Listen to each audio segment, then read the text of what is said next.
Сонымен ағайын, екінші бөлімге келдік. Атқарушы жазбаның күшін жою. Ендігі қызығы осы жерде. Қан сорпа осы жерде қайнайды. Неге? Өткен атқарушы жазбаның күшін жоюдың тәсілдері мен қадамдары бәрі осы жерде айтып өтеміз. Ал кеттік. Атқарушы жазбаның күшін жою үшін не істеу керек? Атқарушы жазба үйге келді делік. Оны алдық делік. Оған қарсылық дайындап жолдауымыз керек. Қарсылық дегеніміз бұл процессуалдық құжат. Атқарушы жазбаның күшін жою мақсатында дайындалып, нотариуске жолданатын. Қарсылықты дайындаудың және жолдаудың өзінің заңда көзделген, ережеде көзделген тәртібі бар. Сол талаптар сақтауымыз керек оның мазмұнына қатысты. Қарсылықтың мазмұнына тоқтайық. Қарсылықтың мазмұнында өндіріп алушының мәлімдеген талабымен келіспейтінімізді жазамыз. Және нотариустың атқарушы жазба жасау кезіндегі бұзған заң бұзушылықтарын жазамыз. Жол берген заң бұзушылықтарын.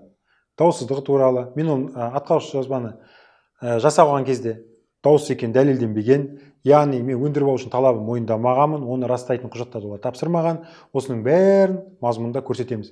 Ендігі нақты назар аударатын жері мынау, қай нотариуске жазып жатырмыз, оның атауын көрсетеміз. Одан кейін қысқаша айтқанда қарсылықта мыналар көрсетілу керек. Нотариустың атауы, қай нотариус екені, мекен-жайын бәрін көрсетіңіздер. Екінші, борышкердің, яғни өзіңіздің аты жөніңіз, мекен-жайыңыз, ЖСН-ің, жеке сәйкестендіру нөміріңіз, телефон нөміріңіз болса электронды поштаңыз, осының бәрін көрсету керек. Одан кейін оның мазмұнына келетінде жаңа айтып өткендей, неге келіспейтініңізді, неге даулы екенін, нотариустың атқарушы жазбаны жасау кезіндегі жол берген заң бұзушылықтарын бәрін көрсетеміз. Қарсылықты дайындау және жолдау. Сонымен қарсылықты дайындаудың да, оның жолдаудың да өзінің белгіленген тәртібі бар. Қарсылықты дайындаған кезде қарсылық жазбаша дайындалады. Компьютерден немесе қолмен жазып та істеуге болады. Қарсылықты дайындап шығарып аламыз. 2 дана қылып шығарғанымыз дұрыс. Қол қойып, оны нотариуске жолдауымыз керек. Қол қойған кезде нотариустен куәландыру оны міндетті емес. Қарсылықты дайындап болғаннан кейін, оны WhatsApp, Telegram, электронды поштасына, қазпоштамен тіпті апартта беруге болады. Ол туралы біз қазір егжей-тегжейлі тоқтаймыз. Қарсылық неше күнде жолдану керек. Жалпы қарсылық атқарушы жазбаны алған күннен бастап 10 жұмыс күннің ішінде нотариуске жолдану керек. Қарсылықты жолдаудың қадамдары мынадан тұрады. Қарсылықты дайындау, шығарып алып, жолдаудан. Енді осы қарсылықты нотариуске берудің жолдары мен тәсілдерін түсіндірейін. Нотариуске атқарушы жазбаны жолдаудың 3 тәсілі бар. Біріншісіне келетін болсақ, ол нотариустың өзіне қолма-қол апарып тапсыру. Егер нотариус сіздің тұратын аумағыңызда тұрса, сол жерде қызмет ететін болса, апарыңызда тапсырасыз. Екінші, егер де сіздің аумағыңыздан тыс жерде тұратын болса, мен мысалы үшін Қазалыдамын, нотариус Қызылордада, Астанада, Атырауда, Семейде, немесе Сібірде болатын болса, оған хат арқылы жолдауға болады. Үшінші тәсіл тағы да электронды құралдарды пайдаланып, байланыс құралдарын WhatsApp, Telegram, электронды поштамен жолдауға болады. Енді әрқайсысына тоқтай өтейін. Қолма-қол апарған кезде мына нәрселерге назар аударамыз. 2 дана қарсылықты 2 данада шығарамыз дедік. Екеуіне де қол қоямыз, апарамыз, тапсырамыз. Тапсырған кезде нотариустер міндетті түрде олар қабылдап алған растайтын қолын қойып, мөрін басып беру керек. Әйтпесе шықпаңыздар. Сіз шығып кеткеннен кейін ол ертең жоғалтып алса, маған қарсылық түспеді деп танып кетуі мүмкін. Сондықтан негізінде заңды және талапқа сай тәртібінде апарасыз, тапсырасыз, қабылдап алады, қол қояды, мөрін басады, береді. Мінекей ең дұрыс заңды қарсылықты тапсырудың тәсілі. Келесі тәсіл.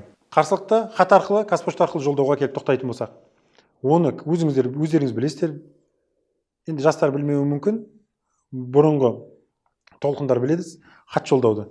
Дәл солай қағазға шығарамыз, 2 дана шығарамыз, ұмытпаймыз. Қол қоямыз, оны аламыз, конвертке саламыз, жолдаймыз, с уведомлением. Тапсырысты хатпен. Міндетті түрде көк қағазбен ол қол қойып қабылдап алған растайтын, міндетті түрде соны көрсетіп жіберуіміз керек. Ақылы болады, уайымдамаңыздар. Бұл сіздің құқығыңызды қорғау үшін қажет. Сөйтіп түбіртегін алып, екінші бізде қарсылық қалды ғой, соның артына тікіп сақтап қоямыз. 3 күннің ішінде жауабы келу керек. Сонымен кеттік. Енді электронды нысанда жолдау. Ол үшін электронды қағазға шығарып аламыз, сканерлейміз. Электронды жаңа байланыс құралдары WhatsApp, Telegram, электронды поштасы соған жолдаймыз. Егер де нотариус осы жеткілікті дейтін болса, сонымен ақ шеше беруге, нотариуске хабарласып білуге болады. Осы жеткілікті ме, пошта арқылы жіберемін? Жоқ, осы жеткілікті, мен сендерге атқарушы жазбалардың күшін жойып беремін деп жатса, тым алақай. Ал егер де пұлданып, анау-мынау деген болмайтын әңгімелер айтып жатса, хат арқылы міндетті түрде жолдаңыздар. Бұл оның негізгі талабы.